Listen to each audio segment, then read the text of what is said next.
Novorossisk, Russia's Black Sea naval base, after a year in German hands, falls to the Soviets. From Caucasian foothills surrounding the city on three sides, Russian heavy artillery bombards Novorossisk for 4 days and nights.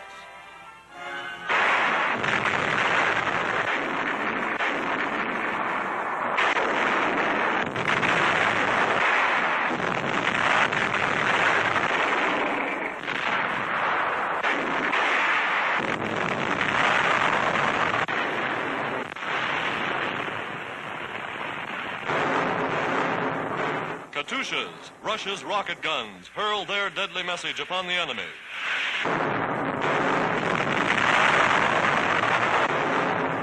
Morning of the fifth day finds Russia's Black Sea fleet standing offshore.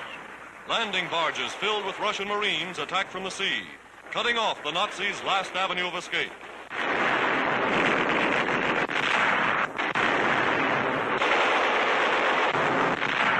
From the shore side, they charge in. Veterans of Odessa and Sevastopol, blasting the Nazis out house by house.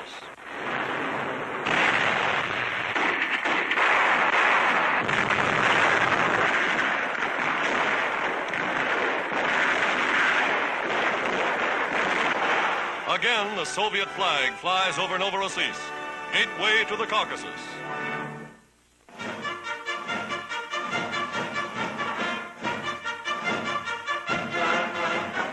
Films made in 1903. The world's first airplane, created by Orville Wright and his brother Wilbur, is about to take flight.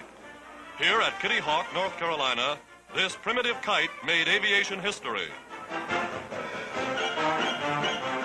With this first catapulted takeoff, man's age-old dream of flight became a reality. Washington, 40 years later. For the year's greatest contribution to American aviation, General Arnold, Chief of the Army Air Forces, is honored with Orville Wright, who in 1911 taught Arnold to fly. From Mr. Wright, General Arnold receives the coveted Collier Trophy.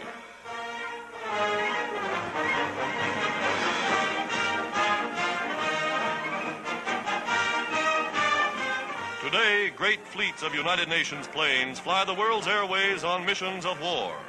Tomorrow, theirs will be the mission of peace.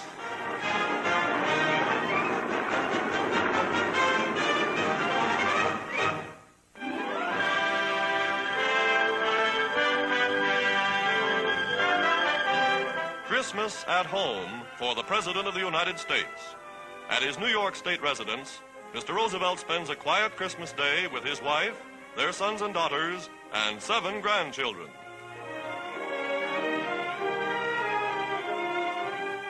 With the President are 2 of his 4 sons. The others are in distant theaters of war. Reunion, the first Christmas at home in 10 years.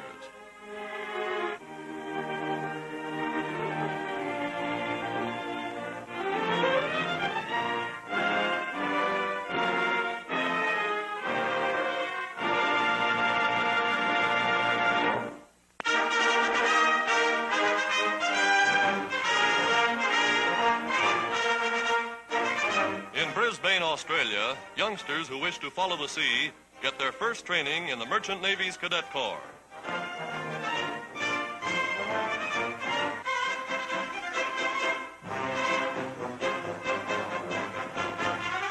They learn to master the seagoing hammock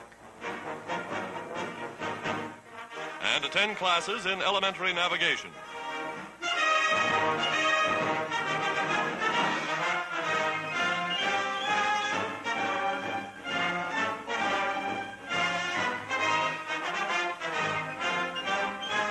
Learn to master the seagoing hammock. Australia, a great maritime nation, will use these boys to man the liners and freighters of tomorrow.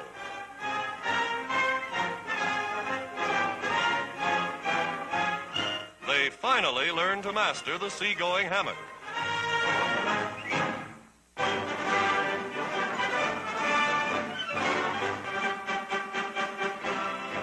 Prime Minister Winston Churchill spends his 69th birthday at Tehran, surrounded by British and Indian troops. He is presented with gifts of rare Persian craftsmanship by regiments stationed in the Middle East.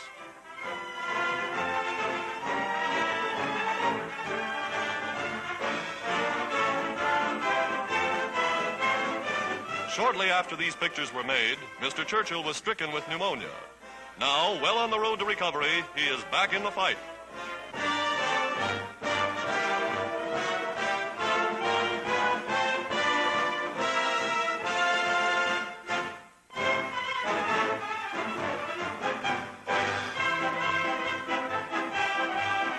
Dramatic scenes from the South Pacific.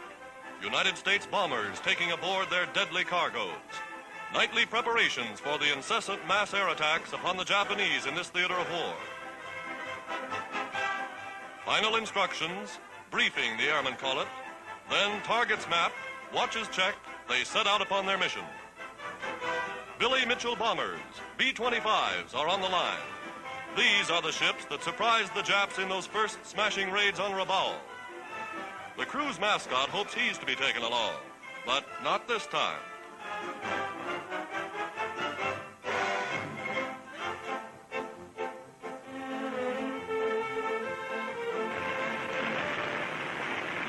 Taking off at early dawn, the powerful ships soar aloft. American air power paving the way for ground forces under General MacArthur. These are the sky fleets that are smashing Jap bases on New Guinea and New Britain.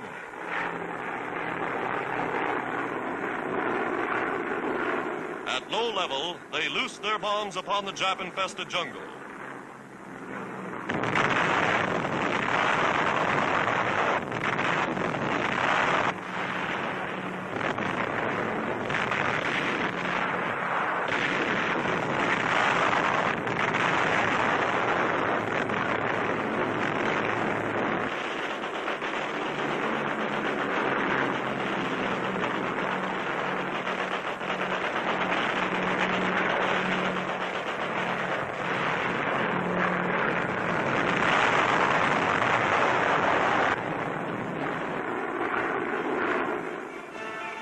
Mission accomplished, they head for home.